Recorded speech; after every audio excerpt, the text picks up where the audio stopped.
What's going on, folks? So decided to make a video comparing the two generations of Android tablets that are pretty much commercial grade for truck drivers.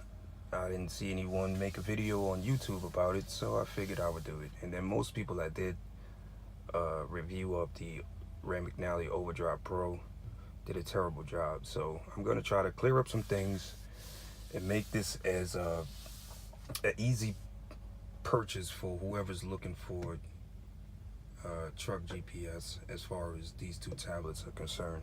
So what I'll do is I'll compare the two, mention some key differences between the two, and just do the best I can. So I'll start off with the TND 80, which is the first generation McNally Android tablet. I'll start off with that one. So I had this tablet for about, 3 years now. It's terrible. I complained about it in a couple other videos, and that pretty much still stands. Nothing has changed. It's still a terrible device as far as the device is concerned. The GPS portion of the software, not so bad. It's pretty much, it's McNally, so it works.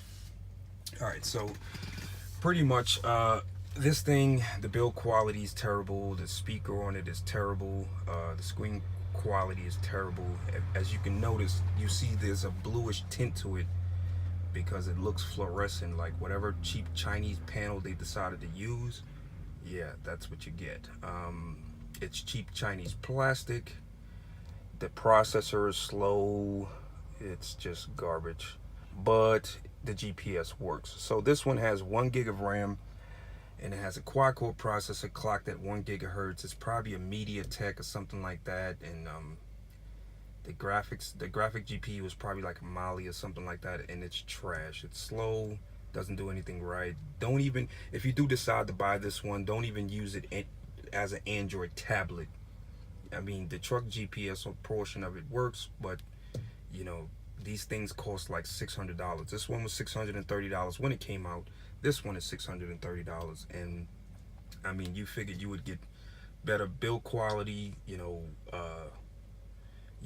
There's like Samsung tablets that don't even cost that much that are like 100 times better than these things. So anyway, this one takes a micro SD card. I think it's up to a 128 gigs. It has 1 gig of RAM, 16 gigabytes of, it's either 16 or 8 gigabytes of internal storage. It has mini HDMI out, so you can hook this up to a TV, but I don't know why you would want to, because there's pretty much nothing on this thing that works. It has a dock in the back that's magnetic. There is no ports on the back except for a micro HDMI charging port, which I wouldn't recommend using because it doesn't charge it quickly enough. So the battery will actually go down as you charge it, unless you put a fast charger on it, which I did, and that kind of fixed that situation. But yeah, if you hook this thing up to like your 12-volt cigarette lighter in your truck or something, it's not going to charge it fast enough through that docking port. So I just normally just plug it into the actual device. Up top you have your volume rocker, your power button. On the side you have the mini HDMI out, micro HDMI, USB, and then your SD card slot along with a headphone jack. In front you just have a power button. The screen resolution on this one is 1280 by 800, which it's an IPS panel, so it's 800p, not 720p, but 800p. But trust me, it's not that great. So the only thing that is better about this one versus that one, that I'll get to in a second, is the light bleed. This one, the light bleed on here is minimum. You don't really get a lot of light bleed, which is the whatever LED array they decide to put in the back of the IPS panel. You don't have, like, if you see this black area right here, you'll see like a little bit of the light bleed from the panel, and behind the actual screen it doesn't bleed that much here on this particular panel. But they still use cheap Chinese panels. I mean, it's cheap plastic, so yeah. All right, so now let's get into the OverDryve. So this one is a little bit better. I will say, has Rand McNally learned from any of the mistakes? Somewhat. So this one has 2 gigs of RAM. It has a 32 gigabyte of internal storage. It also has an SD card slot. You have your power button on top, home button, and volume rocker. On the sides, you do have a your SD card slot. You have a micro USB, and then you have your micro HDMI along with a headphone jack. In the back of this, on the actual dock, you have a USB port, which you can hook up external whatever you want to it, as far as external drives and stuff like that. It does work. I tested it, works. You also have a headphone jack, which I don't understand why. And you have, once again, the charging port, the micro USB on the dock, but I don't charge. Well, I actually, no, matter of fact, no, you don't have one on here. It's proprietary. It's a charging cable, but for some reason this one works. You know, it charges while it's on there. You have a GPS antenna. This also doubles as a FM radio antenna. This actually is pretty dope because it actually enhances the GPS capabilities of the actual tablet itself to pick up better, I guess, satellites. You also have a XM satellite radio port on the actual dock, which I don't plan on using, so it's still in the box, but it's there. So like I said, this one also has a quad core processor, which is way faster than this one. It probably most likely has some cheap MediaTek Mali GPU, but it's much better. I mean, this thing can play games. It can pretty much do anything. You might as well say it's a mid-range Android tablet. This one is better as far as the RAM and the processor and the GPU is concerned. I got games on here. They play just fine, smooth frame rates, everything. So now, as far as the truck GPS software is concerned, as you can see, they did update few things as far as the layout.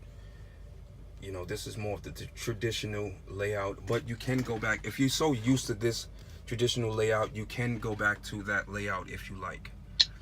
So if you look at it, says guided search, you press it and it'll pretty much give you the old school layout, but you actually can change it to it permanently looking like this in the menu if you wanted to.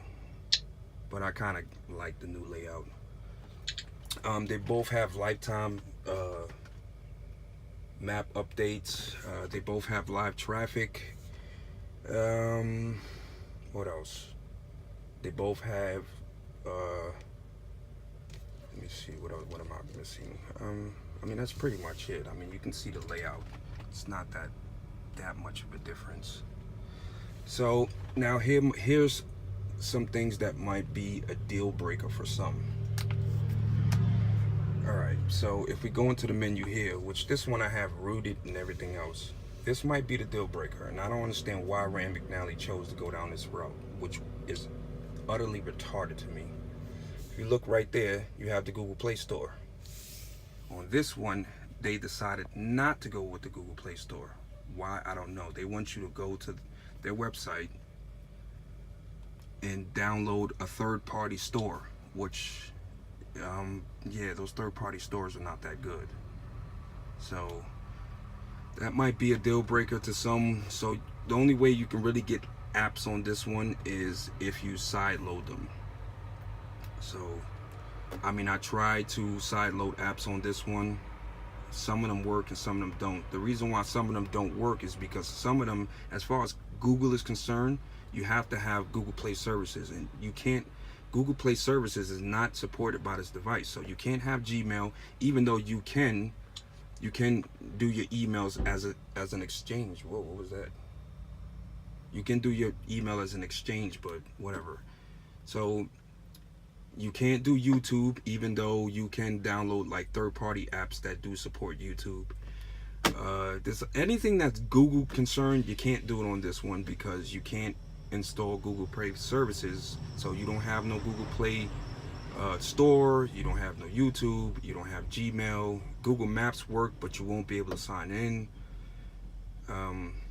So that might be a deal breaker for some. On this one, as far as Google Play, you can pretty much do whatever you want. You can go to the Google Play Store. It has Gmail. You got Google Maps. Even though I don't know if you got a truck GPS, I don't know why you would be using Google Maps anyway. So what else? Now, here's the issue I'm gonna go through with the OverDryve. Even though this one is, it's a little bit better. So the issues I have with the OverDryve is the panel that they use. Yeah, it looks a little bit better. It's a little bit sharper for some reason. The contrast is a lot better. It doesn't really have that bluish tint like the Tablet 80 does. But here's the issue. I mean, you can clearly see that bluish tint. Here's the issue with this. The light bleed on this thing is terrible. Up in this corner, there's bad light bleed. Down in this corner, there's bad light bleed.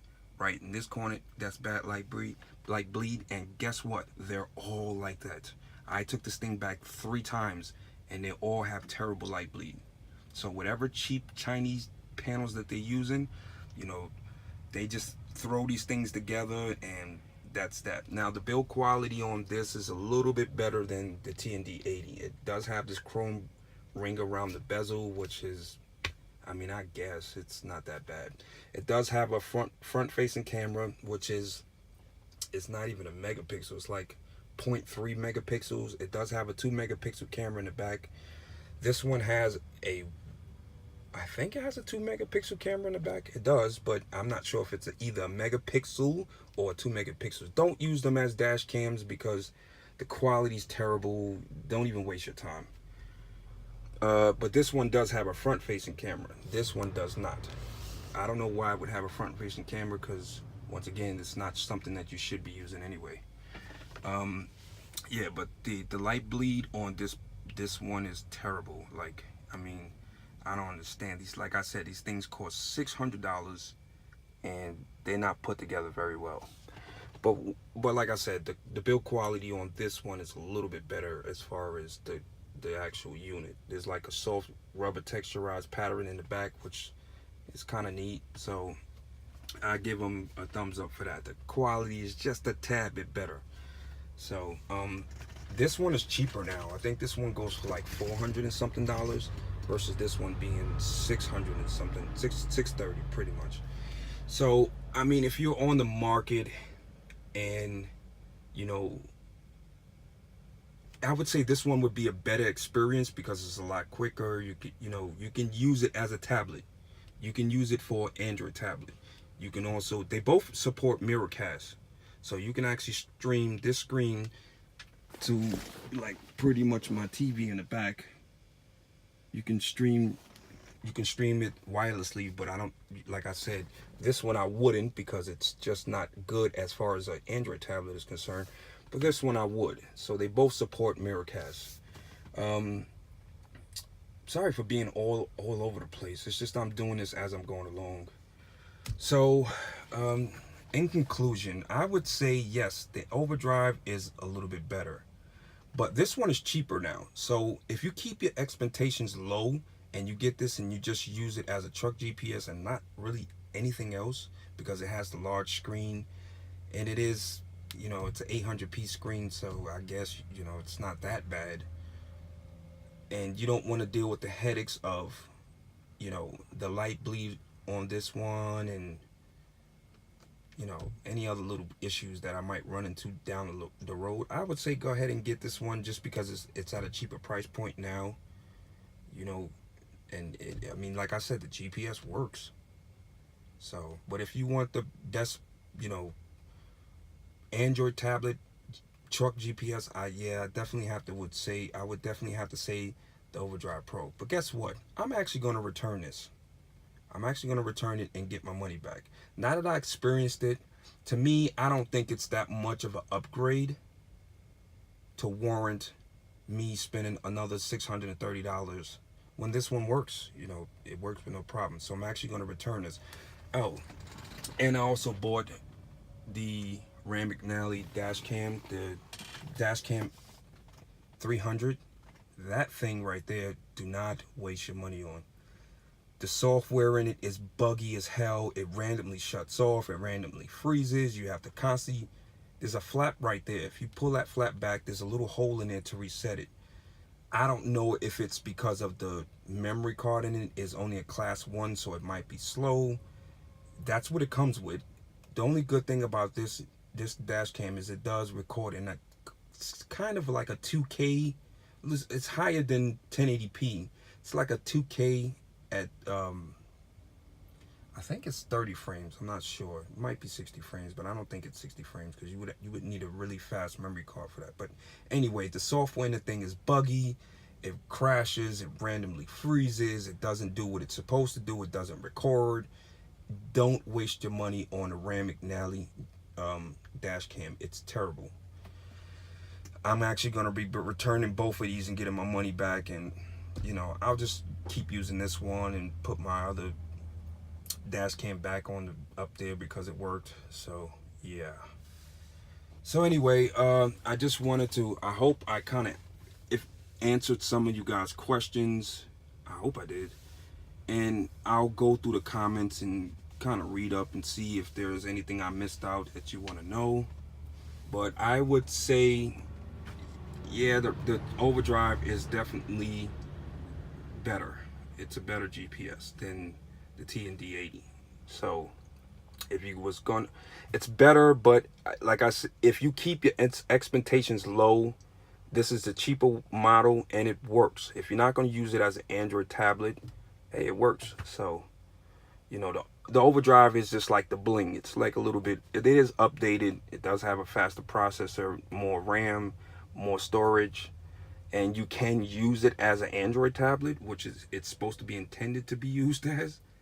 So, I mean, the choice is yours. If it was personally me, I would go with the OverDryve versus the TND 80, and that's just my opinion. Only reason why I'm getting rid of it is because to me, it's just doesn't, you know, these things are expensive, and it pretty much, as far as, I don't use it for Android tablet. I just use it for the truck GPS. And this one works. So I just figured I'd purchase it, try it out, see what it's about. And, you know, I hate the return stuff, but yeah, I thought that this combination was going to work well together because I like to keep things in the same family. And I've been using Ram McNally products since I became a truck driver. And yeah, I think it's time to hang it up and move on to something different. So if you guys have any recommendations out there, let me know. And I know a lot of people did reviews on that dash cam, and yeah, so I should have listened because that thing's terrible. It just doesn't work. It works like 2% of the time, you know. It just shuts off. It just does what it wants, and I'm going to return it. So let me end this video because it's been 18 minutes now. And like I said, if you guys have any questions, I'll go through the comments below periodically and try to answer as much as I can. Thanks for watching, and be safe.